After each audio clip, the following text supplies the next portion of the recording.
Friends, good morning, જય શ્રી કૃષ્ણ.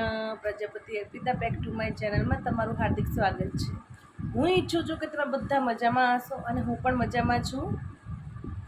અને આજે હું બધું ઘરનું કામ મેં સરસ પતાવી દીધેલું છે. હવે કપડાં સંકેલવા બેઠી છું, શ્લોકને ભણાવવા બેઠી છું. શ્લોક જો સરસ છકડે છકરે છે. બતાવો બેટા.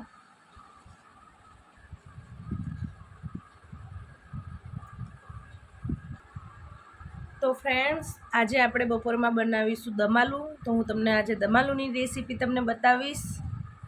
અમારા ઘરમાં બધાને દમાલું બહુ ભાવે છે, એટલા માટે આજે હું દમાલું બનાવીશ. તો ચલો જો આજે શ્લોક, તારે દમાલું બહુ ભાવે છે તને? હે ના હોય. અને હવે તું શું લખવા બેઠો છે? એને શું કહેવાય? શું કહેવાય? છગડે છ. જોરથી બોલ. એવું એમ?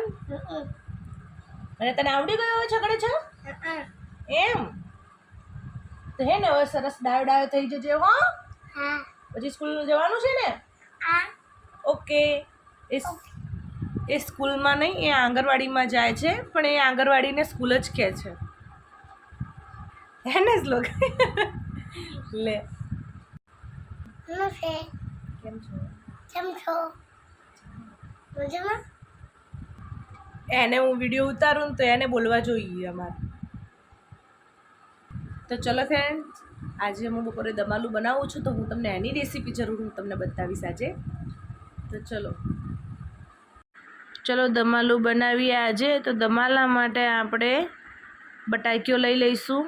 બટાકીઓ ધોઈને મેં પાણી રેડીને બાફવા મૂકી દીધી છે. એમાં મીઠું નાખવું જરૂરી છે, કેમ કે પછી મોળા લાગશે તો મજા નહીં આવે તમને. એની માટે તો મીઠું નાખીને બાફજો ફ્રેન્ડ્સ. હલાવીને અને ઢાંકણું ઢાંકીને મેં મૂકી દીધું છે. એની માટે મેં ડુંગળી કાપી દીધી છે, એના કટકા કરી દીધા છે. તો હવે હું મિક્સરના જારમાં નાખીને હું પ્યુરી બનાવી લઈશ. એની માટે તો મારી પ્યુરી બનીને રેડી થઈ ગઈ છે. તમે જોઈ શકો છો ફ્રેન્ડ કે મેં પ્યુરી બનાવી દીધેલી છે. હવે હું એવી રીતે જ ટમેટાની પ્યુરી બનાવી દીધી મેં. તો આપણી ટમેટાની પ્યુરી પણ તૈયાર જ છે.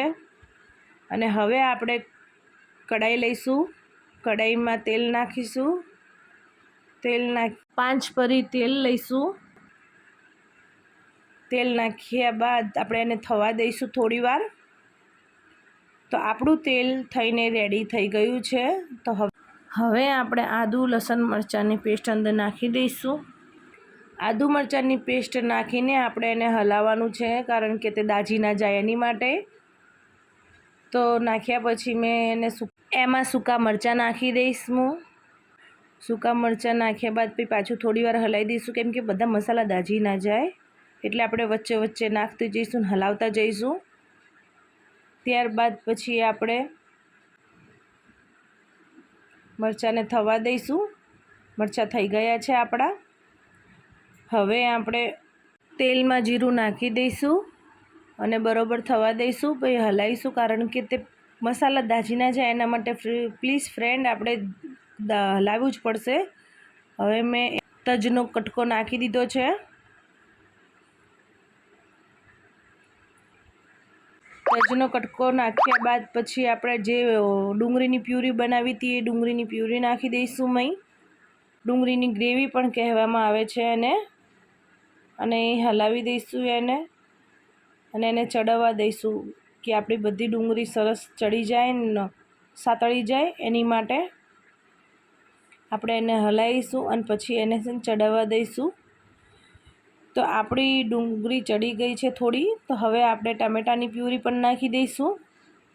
ટમેટાની પ્યુરી નાખ્યા બાદ પછી એને ફરીથી હલાવીશું. એને પણ સતત હલાવતા રહેવું છે. પછી હળદર નાખી દઈશું. હળદર નાખ્યા બાદ આપણે મરચું નાખી દઈશું. મરચું નાખ્યા બાદ આપણે મેં તીખું મરચું અને મોરું મરચું બે નાખ્યું છે. તો ફ્રેન્ડ્સ, તમે સ્કીપ પણ કરી શકો છો. અને મીઠું પણ નાખી દીધું છે સ્વાદ મુજબ. ત્યારબાદ પછી આપણા બધા મસાલા દાજી ના જાય પાછા, એની માટે હલાવીશું.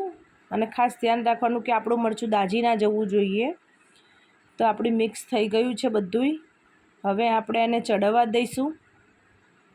આપણી ગ્રેવી ચડી જાય ત્યાં પછી આપણી ગ્રેવી ચડી ગઈ છે. જોઈ શકો છો ફ્રેન્ડ કે આપણી સરસ ગ્રેવી થઈ ગઈ છે. જો થઈ ગઈ છે ને સરસ ગ્રેવી, આપણી ચડી ગઈ છે સરસ સારી ગ્રેવી. જે બટાકીઓ બાફી હતી મેં એને છોલીને સરસ બાઉલમાં લઈ લીધી હતી. હવે આપણે ગ્રેવી થઈ ગઈ છે એમાં આપણે નાખી દઈશું બટાકીઓ. છાંટા ના ઉડે એવી રીતે ધીરે ધીરે નાખજો ને, કાનમાં છાંટા ઉડશે કે જે બબલ્સ થાય છે ને એના જ છાંટા વધારે ઉડે છે એટલા માટે. એટલે બધી બટાકીઓ આપણે એમાં નાખી દઈશું. બધી નખાઈ જાય ત્યારબાદ પછી આપણે ફરીથી હવે હલાવી લઈશું એટલે બધી સરસ રીતે થઈ જાય. જે મારે રહી ગઈ હતી અંદર તો પછી સરસ પાછું હલાવી દઈશું આપણે. જો આપણું દમાલું બનીને રેડી થઈ ગયું છે. તમે જોઈ શકો છો ફ્રેન્ડ્સ કે કેટલું સરસ દમાલું બન્યું છે. હું દર વખતે દમાલું હું આવી રીતે જ બનાવું છું. અમારા ઘરમાં બધાને દમાલું તો બહુ જ ભાવે છે. તો તમે પણ એકવાર ટ્રાય મારજો અને કહેજો કે કેવું બન્યું. અને લાઈક, શેર અને સબસ્ક્રાઈબ કરજો. કોમેન્ટમાં લખજો કે તમને દમાલું કેવું લાગ્યું. તો હવે આપણે ઉપર કોથમીર નાખી દઈશું. તો ફ્રેન્ડ્સ, તમને અમારો વિડીયો કેવો લાગ્યો એ કોમેન્ટમાં અમને જરૂર કહેજો. અને તમે ક્યાંથી છો એ અમને જરૂર કોમેન્ટમાં લખજો, અમને પણ ખબર પડે.